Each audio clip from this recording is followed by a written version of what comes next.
Greetings one and all. Love Them Knives channel, LTK here. The Ganzo Firebird FH71. Shall we take a closer look? It is a liner lock, tactical flipper knife, and there's the lockups, by the way. Yeah, a little heavier on that one than this one, I'd say. This one probably, what do you think? 40%. This one, 25. It almost looks like a ceramic detent ball in there, doesn't it? We will disassemble one of these and take a closer look. So, check this out. So, contoured G10. Not all the Ganzo knives have contoured handles, but that's kind of nice. Yeah, here's the problem. Try and get your finger in there. See, you can't do that. Flipper tab, oh, I can't. So flipper tab is my only outlet here. It's jimped. Come on, buddy, be down there. Come in different colors, by the way. I mean, I think you can get this in that kind of brown, and then black, and then this, what I'm calling kind of a steel gray or a blue gray, and then green. So I got the green and the gray. What the hell? Yeah, I mean, nice action. Okay, no lock rock, no blade play. Drop. There we go. So that's centered. And check it out again. Yeah, really nice action. Yeah, nothing there. Nothing there. Good solid knife. I like these Firebird knives, Ganzo knives. I tend to revert back to calling them Ganzo. But here you go. FB knife, made by Ganzo, FH71 and D2. These took a while to come out. I'd seen pictures of them months and months ago, and I like John at Power Cutlery, and I'll give you the link to his store because it's in the USA. You don't have to go to GearBest or AliExpress or wherever to get your Ganzo knife. You can get it right at Power Cutlery in the USA. I think you can maybe get them on Amazon as well, but I do Power Cutlery because he's just a good guy, and super quick shipping and super inexpensive shipping, like $2.90 some cents. And if you order two, and I ordered like 3 knives from him at one time, and it was still the same, $2.90 some cents is all he charged me for shipping, and he put 3 or 4 knives in the package, so that was nice. You know what? These are really great knives. Don't you like them? I mean, they're on bearings. They're Chinese D2 steel, and we've checked them before. And the HRCs have run pretty well. And you can look at the, link that I put in the description section and in the comment section of knife test results, because we've tested a bunch of them, like the FH11 and 31, 51, whatever, 41. And we've tested the Rockwells and everything on them. And yeah, the Rockwells have been solid. Performance on the D2 has just not been that great, but that's kind of run along a lot of lines of a lot of Chinese D2 knives. So they kind of been running somewhere around, 100 to 120 feet of cardboard cutting before they lose a working edge. So nothing stellar, but hey, you can always sharpen them up. It's real easy to do that. So I just take out my strop and get after it, like this. And this is one that I will be marketing, actually. I'm going to be selling strops, and they have feet, rubber feet on both sides, and you can just rub in the compound, and then you can just, sharpen them up as you want, and you don't have to worry about getting compound on your table because it's got feet on it, both sides. And this is some kind of really durable, weather-resistant material. I thought it was plywood, but it's not. So Really cool. Regardless, let me get back to this. And, oh, by the way, let's... Yeah, they're very sharp. Let's get this out. But this one I haven't touched, so still very, very sharp out of the box. You know, so yeah, it's a user steel. Yeah, it's not the most exotic or wonderful steel in the world, but I mean, what are they? 22, 23 bucks, something like that, all in. Hey, what the heck? And let's compare it to my Tuyaknife bruiser as far as size goes. And it's close, not quite there. You know what? Pull the tape. I think it's 3.5 inch, and it is 90 millimeters.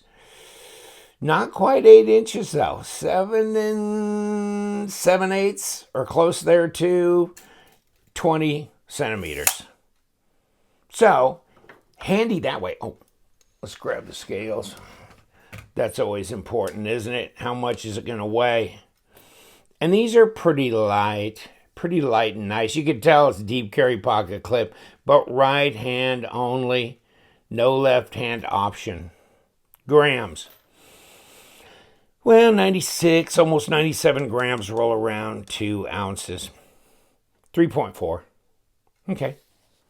Then you get a 3.5 inch blade. Ergos. Good. I like it. Yeah, deep carry, that sits up, so when you're wrapped around that, you're going to notice that pocket clip, but it's kind of at the very end here, so it's not right up in here. I still think they're pretty comfortable. And you've got a little end to the blade, cutting edge there, so you should be able to sharpen it right to the end. You know, the fit and finish, it doesn't have sharp edges or sharp corners, even though it's a satin blade and it doesn't look like it was stone washed before they ground the satin on here. But all these edges are broken. And you can tell that the liners are nestled into the scales there. Nestled, whatever they are.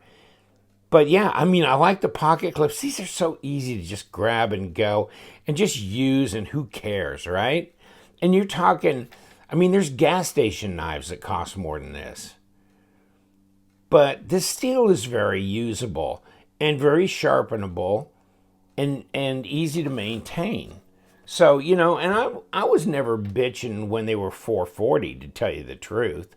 And it would be kind of neat if they maybe could take a little jump and go to like a 14C28 and just as a stainless option, because, you know, D2 is traditionally like 12% chromium, and you really start getting into the true stainless at what, 14 to 15%. So, you know, Sandvik steel would be nice, because it'd be, you know, there's people in certain types of climates that just are not happy with non-stainless. There you go with the lanyard hole at the back. A back spacer there in the matching color. You know, no sharp edges. Good ergos. And, well, let's talk about the... Okay. You know, it's smooth to deploy. Let me see if I can fail it. Yeah, I can fail it. Okay. You know, about a 4.5 on the D10 scale. Nothing tremendous, but that's not real easy to do. It's not real easy to do. I'm not even trying to do it like that. But, okay, maybe a 4.8. Somewhere in there. Definitely not over a 5 on my scale. But still, just smooth and easy to deploy. I like the design of this, don't you? This is nice. You can do some piercing. You can do slicing. And comes down to, you know, a pretty solid tip. That's not terribly fragile there. This kind of cutaway here is really cool. Yeah, I mean, it's hard not to like these, isn't it? Oh, before I get too far, let me do something here, and then we'll disassemble one of these knives. But I do want to tell you quickly, before you fade away on me, I got this as well. Now, John at Power Cutlery says, check this out. And I just thought, okay, so this is the FH11, right? And when they came out with the FH11, which I have, right? FH11, it was right hand, deep carry, right hand only. People were going, I want a left hand option. So they put a left hand with a, little plate, right? And they switched it to either way. And so some of the right-handed people were going, I don't want a plate. I don't like that. Get me the one that you first did. I want that. So they switched back to right hand only because they caught so much flack from people who didn't like the plate there. Okay, here's the FH11S. Now, so I thought, okay, it's just this back to where you can buy this one, and now they'll also have the FH11S that goes both ways. But have you already figured it out by looking? No, it's a smaller knife. It's a smaller knife. This is 8 inches or a little over. This is like 8 1/4 overall length. Check this out. Okay, so 3.5 inch blade and 8 1/4 overall, which is 20.5 centimeters. But this one is just a 3 7. This is a 3-inch blade. This is a smaller knife. So 3 inch, just maybe a 1/16 over 3 inches. So 76 millimeter, and you're looking at 7 and not quite 1/4. And you're looking at about 18 and less than 18.5 centimeters. So cool. So this is not only right and left hand friendly, but this is smaller. Okay, this is smaller. And I just want to throw this in on there. And now, you know what? Here's what you're going to make me do. Then I'm going to have to do this too. Okay, ounces. 2.85 ounces.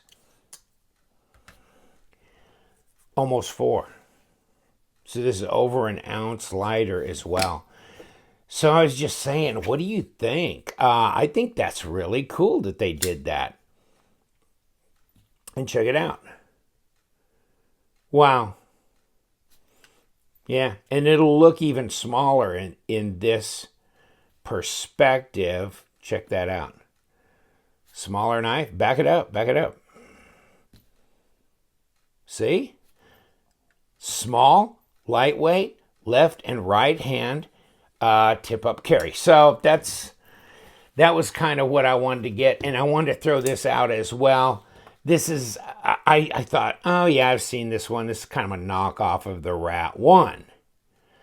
No, it's a knockoff of the Rat 2, which, shame on you and all that, but this is, obviously it's not a counterfeit because it's got Firebird Ganzo, and they've been making these for a while, but wow. So now it just folds up on its own, just like that. It's got the axis lock, which isn't breaking any rules anymore, but this one is on bearings. It's on bearings. So check it out. I took it apart.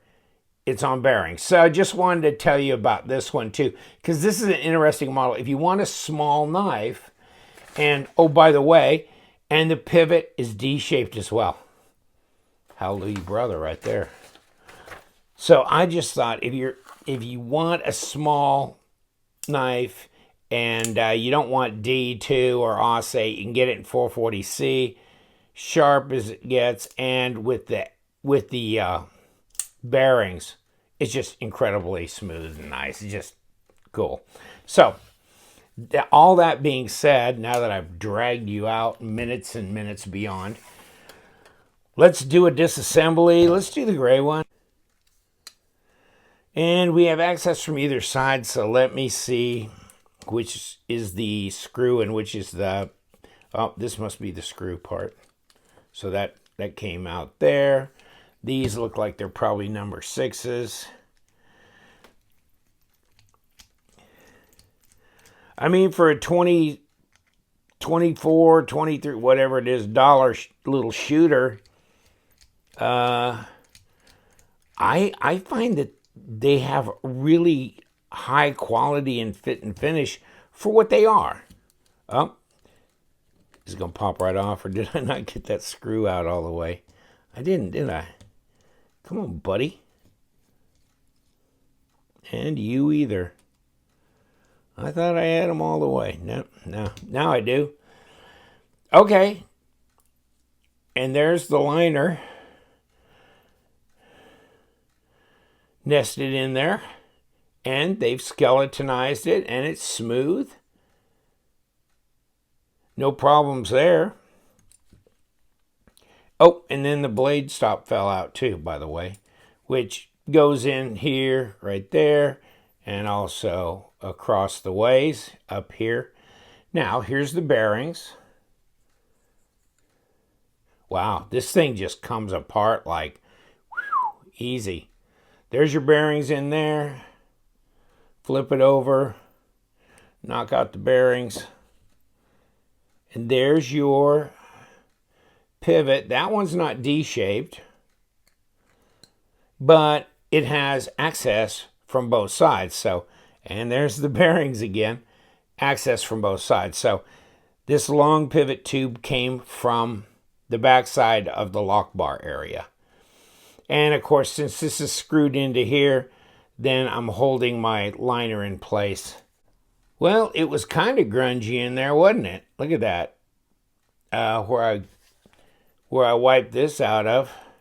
But, I mean, the action was tremendous considering. So, wow. So here we go. All our parts and pieces. Real easy breezy to disassemble. Should be pretty easy to put back together. Correct? And then we're just going to, we're going to put it in this way. So we want to take our tube, put it through here. Hopefully this gives you a good look at the knife disassemble. Oh, by the way, if you want, you can take your back spacer off if you want. Goes right back on there. Okay, so there's that. Put the bearings in. Let's put about, what do you think, 1.5 quarts of lube on there. Run all over the table. Or maybe just 2 drops. And then, let's face this blade the right way. Okay. I always get mixed up on that for some reason. Okay. Throw my bearings in here. We got lube in there. Okay. Yeah, 1 drop. Okay. And then, we might want to put our blade stop back in. Okay, that's good. I think we're good to go since we didn't pull the liner out of this side either. We just lay it on top. Should be easy, and it was. Lines right up. So these things are not a problem.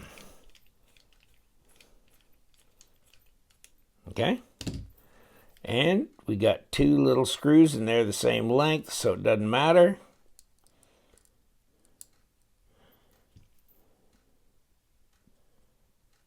And let's hit the hole. Looking through the camera is fun.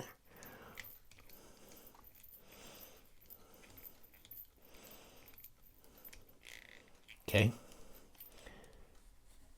Do this again.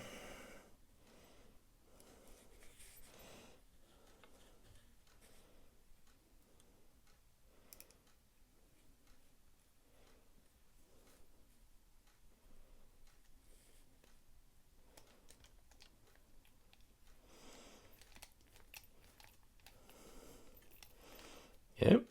And the eagle has landed. Okay. Check for play. There's no play. How's the action? Great. Centered. Yes. Now we got it all back together. Well, that was easy. Nice.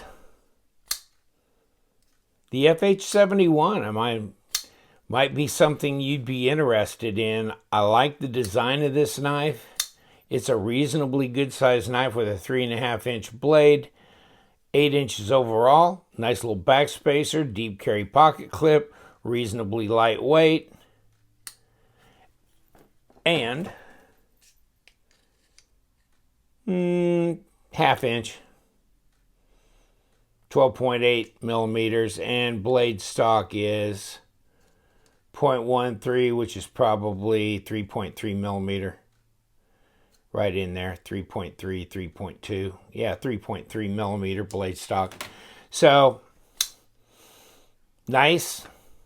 Good deal. Like them. Multiple colors. You know, Power Cutlery, that's the place I go for my Ganzo knives. And I'm going to throw in my little 727 small and my little FH11S and FH11 full-size daddy. There you go. Got a good bunch right there. Great Ganzo times are here again. Take care, my friends. You know what we do around here. We love them knives, so you guys stay sharp.